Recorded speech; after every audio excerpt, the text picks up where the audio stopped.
Now our next subject is moral science. So take out your moral science book, Good Karma.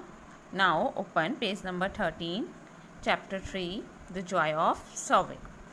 Today I am going to explain you chapter number 3, The Joy of Serving. इसका मतलब है कि जब हम किसी को कुछ देते हैं तो उसमें हमें खुशी मिलती है. Now let's start. Once upon a time there lived a king. He was famous for his kindness and justice. एक बार की बात है, एक क्या था, राजा. वो किस लिए बहुत मशहूर था? अपनी दयालु और न्याय के लिए. ठीक है, क्योंकि वो बहुत दयालु था और न्यायप्रिय राजा था, इसलिए वो बहुत मशहूर था. One day he went for a walk with his minister to a nearby village. While walking, the king saw an old gardener who was planting a walnut plant. एक दिन जब वो अपने घूमने जा रहा था, वॉक में जा रहा था अपने कुछ मंत्रियों के साथ एक गांव में, पास के गांव में चलते चलते उसने क्या देखा? एक बूढ़ा गार्डनर देखा. ओके, एक क्या था? बूढ़ा माली था जो कि क्या कर रहा था? प्लांट लगा रहा था. किसका? वॉलनट. वॉलनट यानी अखरोट का पेड़ लगा रहा था. The king went near him and asked, is it your garden? जो किंग था, जो राजा था, वो उसके पास गया और उससे पूछा, ये तुम्हारा बगीचा है? The gardener reply, yes it is my garden.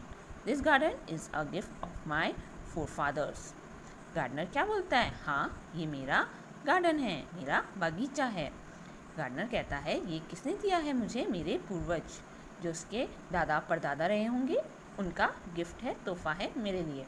The king asked, what are you doing now? The gardener reply, I am planting a walnut plant. जो राजा होता है वो उससे पूछा है कि तुम क्या कर रहे हो? जो गार्डनर होता है, जो माली होता है, वो कहता है कि मैं क्या कर रहा हूँ? मैं प्लांट लगा रहा हूँ. किसका? वॉलनट का पेड़ लगा रहा हूँ, अखरोट का पेड़ लगा रहा हूँ. Then the king said, you are planting a walnut plant. जो किंग होता है वो क्या बोलता है? क्या तुम क्या एक वॉलनट प्लांट, अखरोट का पौधा लगा रहे हो? Now come in next page, page number 14. Walnut plant gives fruit after 20 years of its planting. Do you think that you will be here to eat its fruit? राजा क्या कहता है? जो वॉलनट यानी कि अखरोट का पौधा होता है, वो कब हमें फ्रूट्स यानी फल देता है? 20 साल के बाद. डू यू थिंक, क्या तुम सोचते हो कि तब तक तुम इसके जो फ्रूट्स होंगे, इसके जो फल होंगे, उसके फल खाने के लिए यहाँ इस दुनिया में रहोगे? Hearing this, the old gardener said, till now I have eaten many fruit from the trees which were planted by my fathers and forefathers. जो गार्डनर होता है ये सब सुन के क्या बोलता है कि मैंने क्या करे हैं, जो अभी हैं, अभी मैं क्या बहुत सारे फल खा रहा हूँ, जो कि किसने लगाए थे?